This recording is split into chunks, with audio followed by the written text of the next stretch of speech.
My first motorcycle was purchased for me by my parents. There was a big discussion about whether to get a big bicycle with a 3-speed Sturmey Archer shifter, 25 or 26-inch wheels, or a motorcycle. And so they decided, the two of them, because both my parents rode, they decided that I would get the 26-inch bicycle from Canadian Tire and a Honda 90. My father insisted that it has to have a gas tank. He didn't want to step through. He wanted me to have a real motorcycle. So he found a Honda 90, and the charging system never worked. So we had to take the battery out every evening after I rode and charge the battery overnight. It had a little 6-volt battery. And it had those Earl's leading link forks, which I broke the forks by jumping it. And then after a few years, because the motor was getting a little worn, my father converted it to run on alcohol, which shortened the rest of its life, but gave a lot of power. My father was pretty good at souping up that Honda, that poor little Honda. After the Honda, I had a 175 Bridgestone. I always wondered about the Bridgestone because my dad bought me the Bridgestone after I had smashed up his Vincent.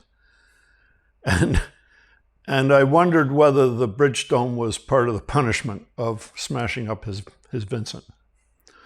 And the Bridgestone had a really weird transmission. It had 5-speed conventional shift or 4-speed rotary shift. So you'd shift 1, 2, 3, 4, neutral 1. And if you thought that you were, so it had a dual range, it had a lever on the transmission. And if you thought that you were in one setting and in fact you were in the other, then you'd open it WFO and go 1, 2, 3, 4, 1.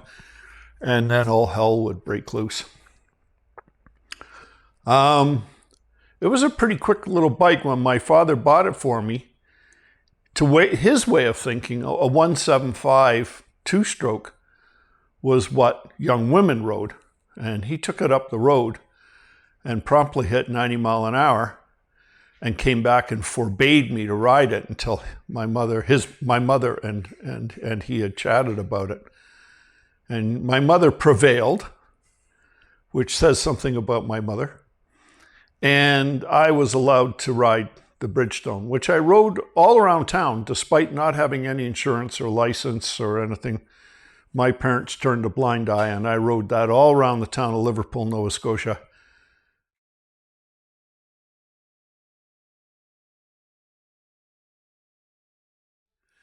My Vincent is a numbers matching 1953 Series C touring Vincent.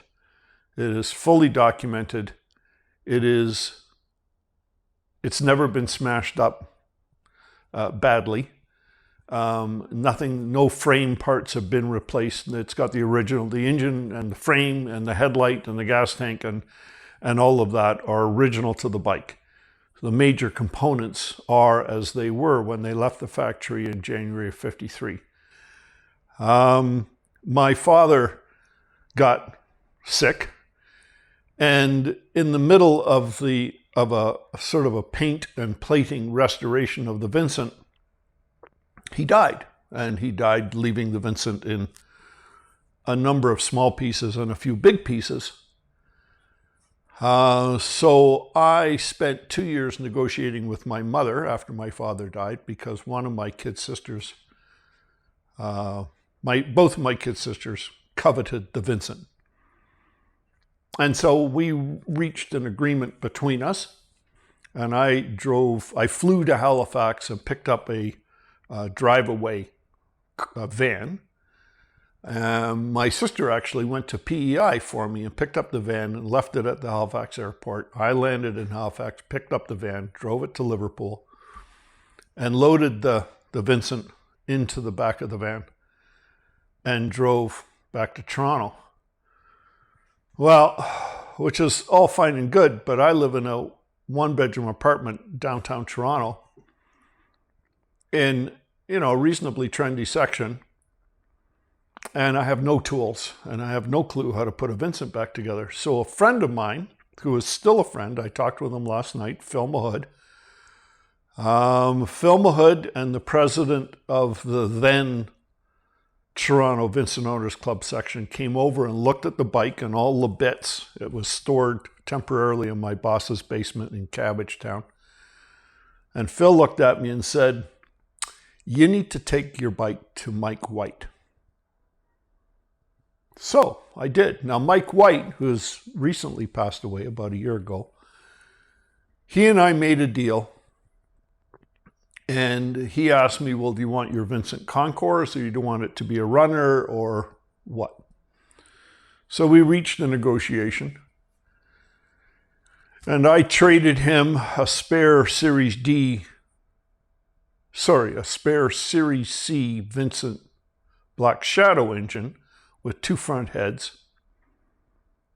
Basically a set of cases and a set of heads. It was mostly not there, but it was still worth about 10 grand. And so in trade, I bought all the parts and Mike supplied the labor. So it cost me a few $1,000s for parts and lots of long, because that was before ordering on the internet. And I would phone up Ron Kemp in Wales. And Ron would send out big boxes of parts, another few $1,000s every little once in a while. And Mike assembled it. I delivered it to him in October, I'm going to say, September. And the following spring, so he took it up for about 7 or 8 months. And he assembled it. And so I've had the Vincent since about 1986, 87. And it was my only bike for a few years. I kept it in my office in Toronto for a while. And my boss was British, so he was totally understanding. So yes, I've had the Vincent since about 85, 86.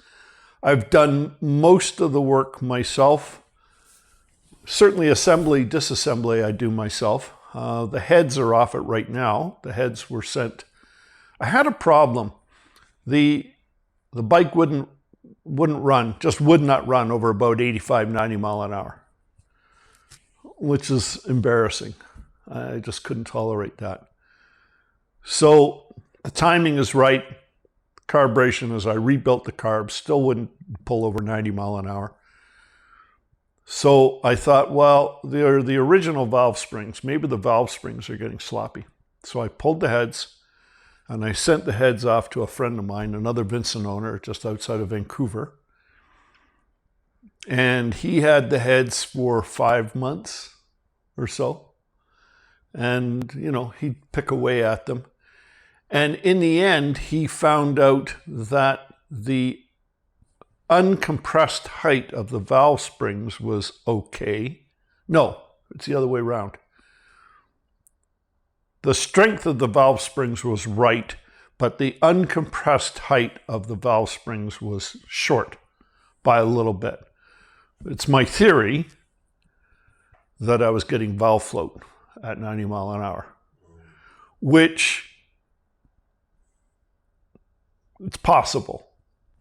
I've had numerous Vincent people tell me that that can't be the case. But now I have completely refreshed heads, refreshed the valve seats. Another shipment from the Vincent Owners Club Spares Company. Cha-ching, cha-ching. The best thing about owning a Vincent is it doesn't matter what you want, you can get it. And the quality of the reproduction parts most of the time is equal to or superior to the original manufactured part because the metallurgy has advanced. in the last 66 years. Certainly, the machining of any parts is to a far higher standard, to a greater tolerance, far tighter tolerances than the original, because everything now is CNC. It's deadly accurate. Whereas stuff made post-war was made with machine tools that had worked making... Vincent made fuses for bombs during World War II. And those lathes and all their machine tools worked 24/7 for 6 years. So by the time they made a 1946-47 Vincent, their stuff was worn right out. And the tolerances showed that.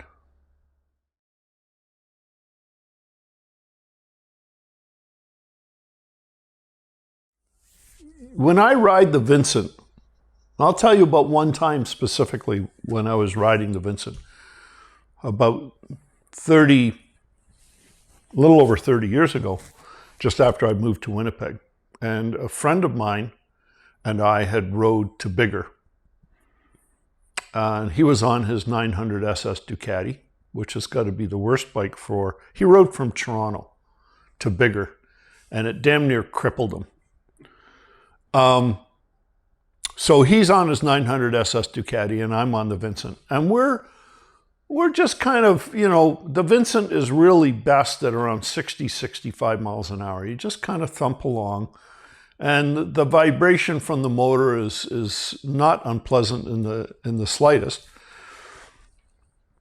But I became aware that soon I was going to roll over, and I forget what the mileage was. I was going to roll over, I think, 21 or 25,000 miles on the Vincent.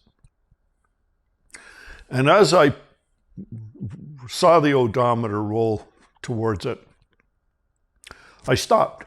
I got off the bike, I put the bike on its side stand, and I sat down and I thought about my old man.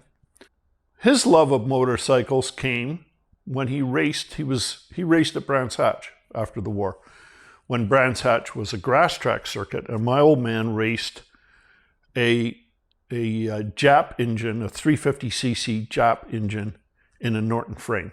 And he was, in 1947 and 1948, he was the fastest man of the year for his motorcycle club at Brands Hatch. So fast forward a bunch of years after I've been riding the Honda around, and my father's got me on the back of the Vincent, and we're going down this gravel road at 75 or 80 miles an hour. And he's demonstrating to me how to counter steer the bike in the gravel. So going around the corner, no brakes, steering with the throttle, handlebars cocked the wrong way. And he's screaming this over his shoulder.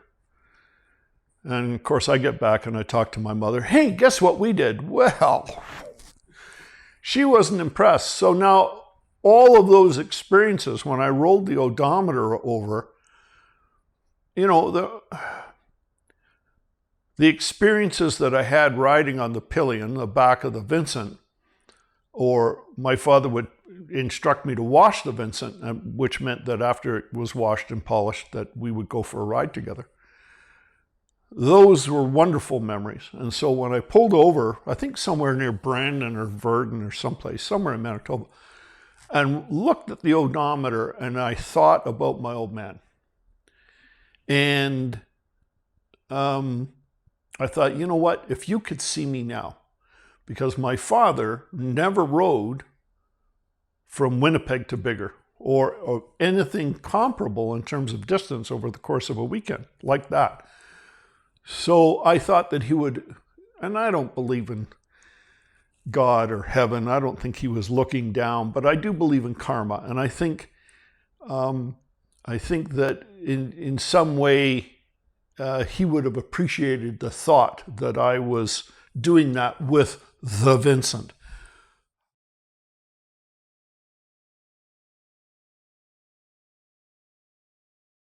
It really doesn't matter what kind of bike it is. If you're going down the road and the motorcycle doesn't feel like it's going to explode between your knees, and there isn't some screeching, scary noises happening, and it's a nice day, then that is a wonderful motorcycle. If, on the flip side, Your motorcycle has broken down. And I don't care what it is. If your motorcycle has broken down and you are pushing it, then that is a worthless piece of junk. And I will tell you that one day my motorcycle, my Vincent, broke down in Buffalo, New York, and I pushed it right through Buffalo. It was 90 degrees, and I left my helmet on because that was in the mid-'80s, and I was in a neighborhood where there wasn't a lot of white people. And I left my helmet on, and I pushed it right through downtown Buffalo. And I pushed it across the bridge into Canada. I pushed it through customs and up the hill on the other side. And I took the mag apart on the other side and cleaned the points in the slip ring and finally got sparked from the magneto again. And then I rode it back to Toronto. And there was the infamous day when the big bearing behind the front sprocket died about 40 miles south of Rosetown, Saskatchewan. And I pushed it for about 10 miles. And I came to the only hilly section of Saskatchewan. And finally I put the bike on its center stand. And I went over and leaned up against the fence post across on the other side of one of those famously wide Saskatchewan ditches. They're about 50, 60 feet wide. And I had a bottle of Southern Comfort. And I reached in my bag and I uncapped the Southern Comfort. And I was drinking it. And I'd consumed about a third of a bottle. And a friend of mine from Regina pulled up on his Moto Guzzi and screamed, "Vincent, Bob, what are you doing?" I said, "I'm getting drunk." So he put his Moto Guzzi on a center stand and he came over and sat in the ditch with me and I handed him the bottle and he had a couple of swigs. Nice man, a lawyer. And he kind of looked at me, he said, "So why'd you choose this place to get drunk?" I said, "Because my Vincent has eaten a bearing and it is dead." And he went, "Oh, well, that makes sense then." So he went into bigger and he got a truck and a trailer and he came back and we threw the Vincent on the trailer. And I laid in the back because I was 2 sheets, there were 3 sheets, 4 sheets. I'd had some Southern Comfort. That was, as I remember, about 10 days after my first wife had announced she wanted a divorce. So I was in the mood to have a good therapeutic drunk. And we rolled the Vincent into the rally. And there, by the grace of God, was my good friend Phil Mahood. And Phil Mahood took the transmission out of the Vincent and he put 2 Coleman stoves underneath the Vincent engine to get the cases hot enough to pull out the outer shell of the outer bearing shell of that roller bearing. And John Bennett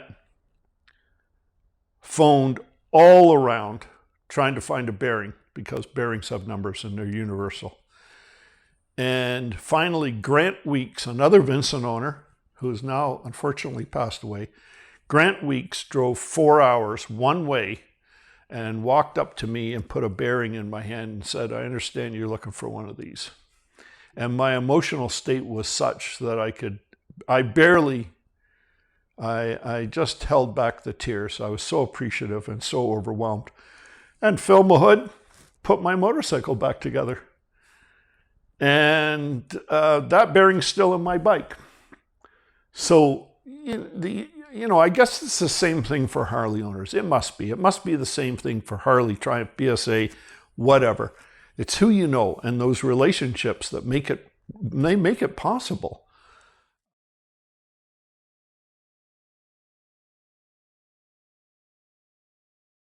You can kick yourself half to death trying to start a Vincent if you don't know how.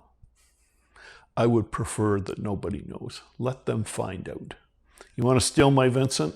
Go ahead. Because most people, it'll put them it will either put their knee into their jaw or it will launch them right over the front, the handlebars, if you don't know how to do it. So you will either kick yourself to death, you'll be totally exhausted, totally worn out and go, "This goddamn thing," or it'll launch you over the ground, over the handlebars onto the ground, and you'll wish you were dead.